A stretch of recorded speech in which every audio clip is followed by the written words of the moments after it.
Hello, my name is Daniel Scuria-Herman, and today we'll be checking out this comment from some arbor who left this nice comment on one of my latest videos and suggested that we do jumping coffins. Apparently also that lyric review was good. I didn't think that it was. Personally, I don't know why you guys keep watching these, but you like them apparently when I say it's good, but thank you. And I want to say real quick, I'll leave a timestamp to skip this part, but I do want to say it is crazy that I've come this far. And the fact that I've already reached 100 subscribers is astonishing to me. And I want to thank each and every one of you. I'm going to make a longer video about that. I just want to say that now, just because it just happened. And yeah, I'm going to keep doing this as long as you guys want me to do it. So thank you. But anyway, let's listen to this song. Also, I apologize if the window in the background being open causes any problems later. It's just my computer overheats very easily. I overheat very easily. I just want to see if it interferes with the audio of one video. If it does, I'll never do it again. I apologize. But I can't I can't be sitting in front of this overheating computer without this. Okay. Yeah, this one looks like it's another animated one, like All the Smartest People, which I'm excited for because I really liked All the Smartest People and the animatic that went along with it. So it's already starting. Yeah, I just want to check this out. Cool. I like this whole, like, I don't know what you'd call this, like this. I am an art student. I'm not a visual art student. This like overlapping design, like this sort of like 3D effect that it has. I really like that art style. I've never seen it before, really, and it looks very cool, especially with the skull over here, just because of the fine detail here. That overlapping it really lends this effect, and like the thinner items like this. Yeah.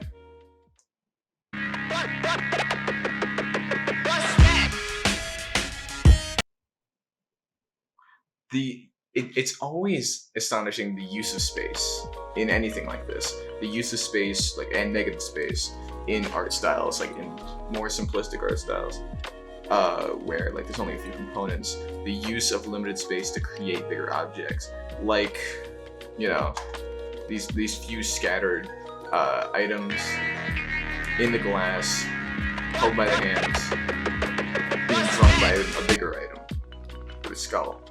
And the skull is shrinking the skull.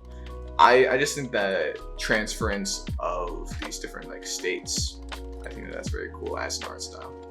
But anyway, let's get into the actual music. I'm sorry.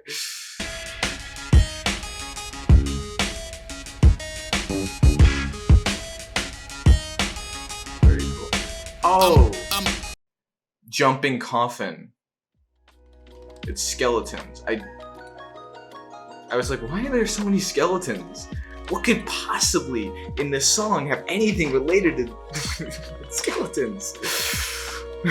Maybe there's some deeper meaning that obviously the song has a deeper meaning, but just like, I was like, oh, maybe he feels like, you know, dead inside, but it's about a coffin.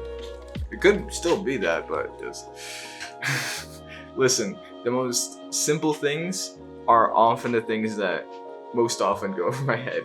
I think I said often 3 times in that sentence. I'm sorry. Boy, your cookies with the autumn incarnate heel city by the time your eyes adjusted to the darkness. I wonder if this is mocap. Just because of those movements, it's like animatic mocap. Cookies with the autumn incarnate heel city by the time your eyes adjusted to the dark. I don't know. Let me listen to these lyrics. I'm sorry.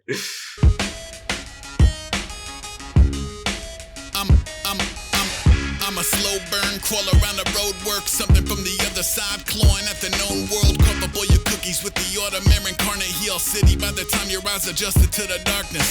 Parts uncharted, always find the corners cozy. You can send your fastest riders, I return the horses lonely.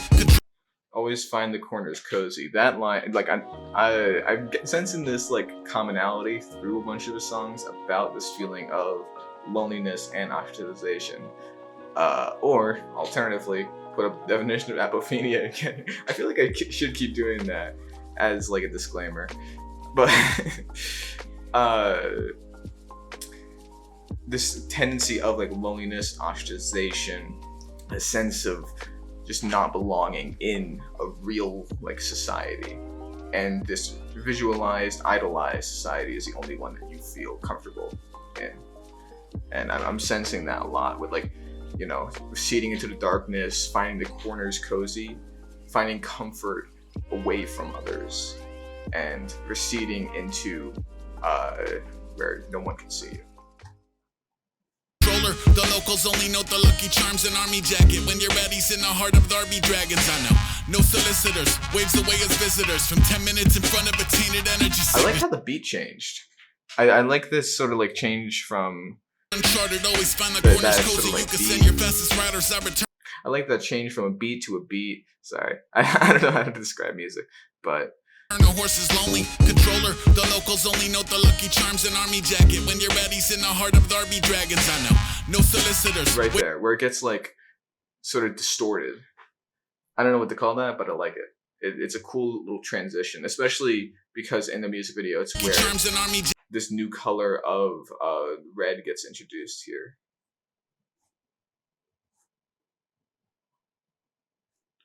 Yeah. So I find that cool. Still bullseye and womp rats from the scenic route. Sugar in his coffee like a seance in the TV room. The cheap. I like how it's sort of changing from this like ambiguous corridor into like the truck over here, all the red items, the truck over here, this like fenced wall, these like ruins and stuff. More of these items from like real and practical life. Swab came back half amazing. Half of what he make end up on his lab apron. It's quieter than most. I'm mostly mastering the science of keeping one's composure while the limbic system's lighting up. Limbic system's lighting up. All right, let's break down these lyrics, shall we? I am a slow burn, crawl around the road work. That's why I saw that road stuff video. Something from the other side, clawing at the known world. So that's why he is this like skeleton in this coffin, where he's feeling like he's been left behind. He's in this other world, this afterlife, and he's trying to get into real life, into the land of the living, because he wants to experience the living that he sees others experiencing, but not knowing that he is incapable of doing so. Cough up all your cookies with the autumn air incarnate. He all city by the time your eyes adjusted to the darkness. That's the darkness line I was talking about, and talking about adjusting to the darkness, and sort of like being used to solitude, loneliness, pain, suffering, that sort of thing. In parts uncharted, always find the corners cozy. You can send your fastest riders. I return the horses lonely. So really feeding into this whole like undead sort of thing, that people are trying to slay him, and anyone that is sent to go fight him is quickly dispelled. Controller, the locals only note the lucky charms and army jacket. When you're at ease in the heart of Darby Dragons, I know. That is one of the most Aesop Rock lines I've ever heard. When you're at ease in the heart of Darby Dragons, I know. Because it's combining, obviously, sort of like the nickname for Adderall in modern times with Darby Dragons, this fantastical thing, going into this like fabled, fantastical, long since gone or perhaps never existed past, versus this ever-present, and not really futures, current times that are actual problems that aren't like these larger than thou mythical beasts, these dragons roaring above, but drugs that are tearing apart communities. And it's not this like big, evil entity. It's systemic. No solicitors, waves away as visitors from 10 minutes in front of a tainted energy signature. Still bullseyeing womp rats from the scenic route. Sugar in his coffee like a seance in the TV room. The cheek swab came back half amazing. Half of what he make end up on his lab apron. So what I'm getting from that is like this sort of undead, this idea of like being medically undead, because he's combining this fantastical skeleton that's still operating after life with the modern world and sort of this system of hospitals and healthcare. At least that's what I'm getting from that. If quieter than most, I'm mostly mastering the science of keeping one's composure while the limbic system's lighting up. The limbic system is part of the body, well, not like it's a system of organs that is responsible for regulating emotion. So what he's talking about, keeping one's composure while the limbic system's lighting up, he's freaking out. He's overwhelmed with this emotion. And he is trying to like keep that all suppressed because he is in the state of undeath, unfeeling, and he can't help himself from feeling. So it's these different parts of himself that are at war with each other. Some try to combat any kind of odd force trying to make contact. Nah, let it in, let it in. Let it in, let it in. Some try to stonewall any kind of woo-woo trying to make a phone call. Nah. I like with those last let it ins how this like beat was escalating, and obviously it's gonna escalate into this next verse, and then that's when it's gonna start snowballing. But I like that little build up of that. Some try to combat any kind of odd force trying to make contact. It's the sort of defensiveness that comes with this learned solitude. Let it in, let it in, let it in, let it in. Some try to stonewall any kind of woo-woo trying to make a phone call. Nah, and that's the same thing. Then a bunch of let it ins. Yeah, it's this sort of state that you reach where you obviously need human contact to live a decent life. But when you go so long without human contact, you sort of reach a state where not only is it not preferred, but you actually, it's harder to be with people at that point. And that's the point he's reaching in his state of undeath. Trying to connect with others, being unable to. Let it in. Let it in, let it in. Ring around the revenant, let it in. Said he wasn't ready yet, he never left. The ring around the revenant is sort of like where that was building to, and then he just goes to let it in. So it's this sort of thing where all the let it ins are, he's trying to say like, you are in this state of undeath, or it's a song to himself, its character. Or he's trying to give this message that even when you are in this state of solitude with this learned preferred loneliness, you still want to, you have to realize you have to let others in. You have to seek others out as well. And you can't ostracize yourself for that, because that's not going to be successful long term. And that's what he's trying to say here with all these let-ins.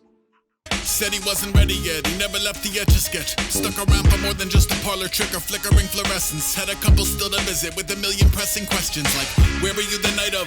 What are you traversing Earth in spite of? How are you adjusting to the triumph? I'm asking for a friend who caught a loss and never surfaced, simply curled up in his cubby, shutting down the central nervous. Look, I'm asking for a friend who caught a loss and never surfaced, and shut down his central nervous system. So it is sort of this idea of he's trying to preach this message that undeath will only lead to body death and mind death. That by living in this sense of not interacting with life, you lose your life. Much like Rings, much like all the smartest people. Float up in an urgent care, a checkerboard of blurry squares. Flowers in the lobby shrivel back into the earthenware. Humans in the lobby holding. And you notice in this video, it went from, ignore the sign behind me, but it went from this thing where it's like, it went from this ambiguous corridor to, is my house on fire? Ambiguous corridor to elements from the real world, and then now he's skateboarding over these like hazards that are trying to kill him, which means that at the very least he has some sense of self-preservation now, which he didn't have before. crosses up, I understand the caution, but some of you just wanna see the coffin jump. Until the coffin jump, then it's what I call a punk. Didn't even get to where he coughing blood and talking tongues. Not to mention once you hassle the horde, it doesn't matter how much furniture you stack at the door. Yeah. I'm really liking this one. It's really speaking to me. Ring around the revenant, let it in.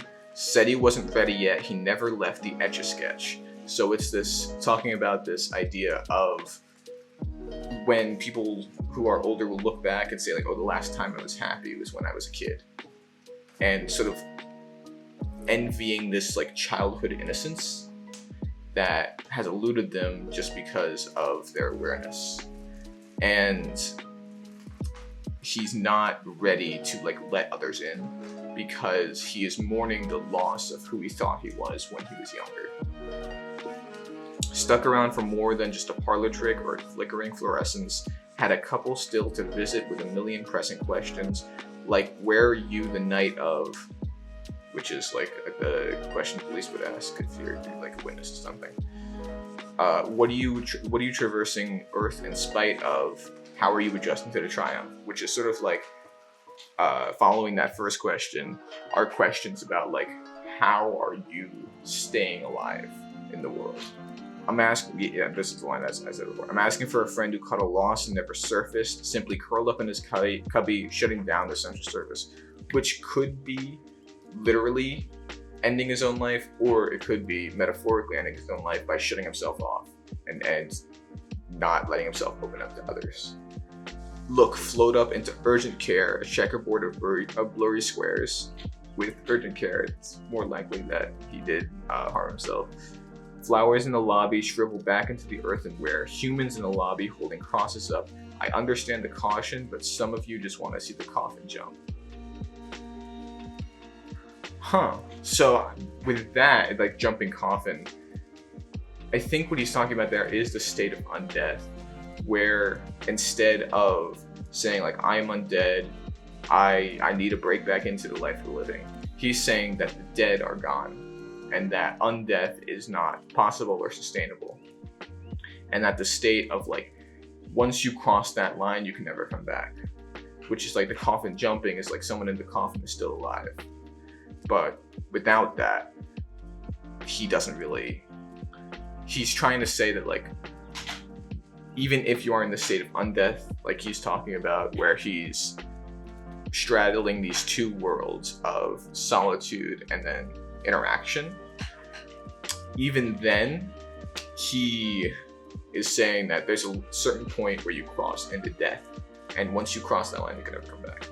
Until the coffin jump, then it's what I call a punk. Didn't even get to where he coughing blood and talking tongues. Not to mention, once you hassle the horde, it doesn't matter how much furniture you stack at the door, which means you can't protect yourself. It's like, it's this whole like undead army sort of fantastical thing that he's referencing. You can't really escape them once you sort of like, once there's a threat on your life, you can't really escape it.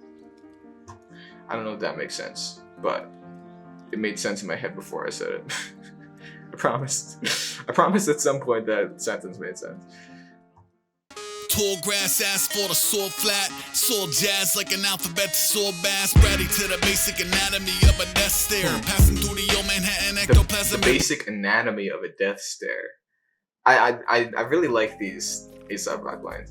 Is because like they are so authentically Aesop Rock lines. It's so baked into who he is as a lyricist because it's just melding these themes together of life on the streets of today and this like fantastical, far off fantasy sort of medieval realm. Like this, the one thing you picture fantasy is like, you know, fiefs and stuff, that kind of thing. Don't coexist, I don't exist. Even JC missing with the loaves and fish. You feel dementia getting closer like the devil getting over. Now his antennas are roaming for Radio Terra Nova going, shh, shh, sir, I think we've got a signal. It's fuzzy, but they're playing one that wasn't from the hymnal. Sir, I think we have a signal. And then, I think it was all the smartest people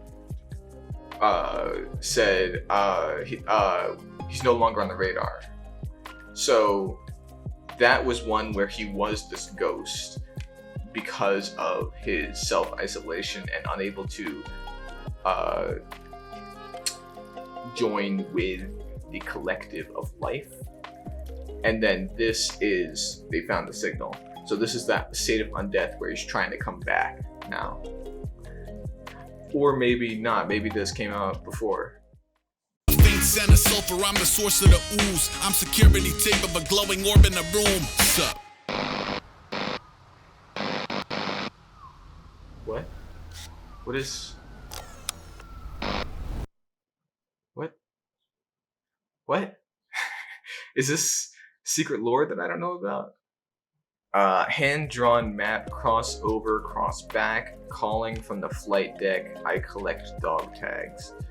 Tall grass, asphalt, or salt flat. It's all jazz like an alphabet to solve bass. Bratty to the basic anatomy of a death stare. That's that line that I mentioned earlier. Passing through the old Manhattan, ectoplasm everywhere. So again, this whole like state of undeath permeating into the real world. Manhattan, one of the most visited boroughs of New York, and now like there's ghosts because of the isolationist nature of certain types of people, especially in New York. Pack a second teddy bear, I'm headed for the panic. That runs counter to this sort of gruff exterior that most rappers have, where he's like, oh yeah, I need to pack a second teddy bear, like just to make myself feel more comfortable, which I like about him. Take a second for some bacon, take his head off when in transit. I don't coexist, I don't exist.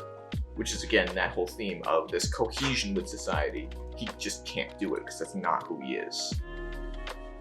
Even JC, miss him with the loaves and fish.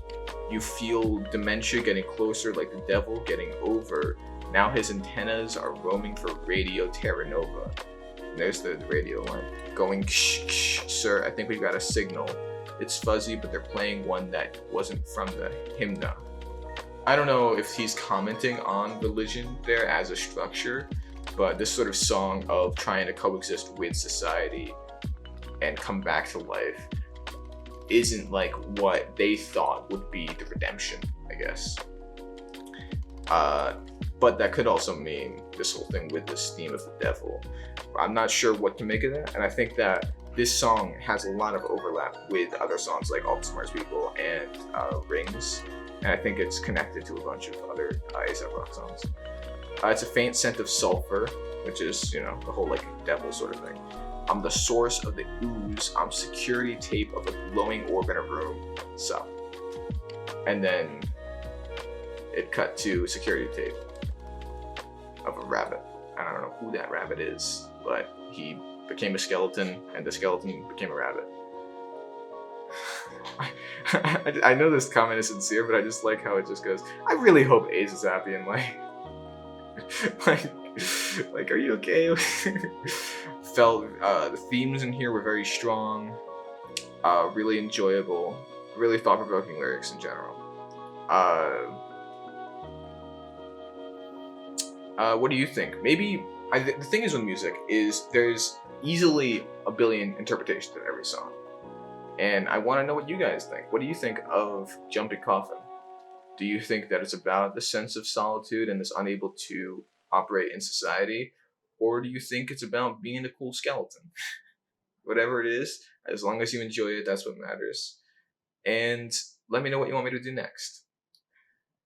But anyway, that's all from me. So until next time, adieu.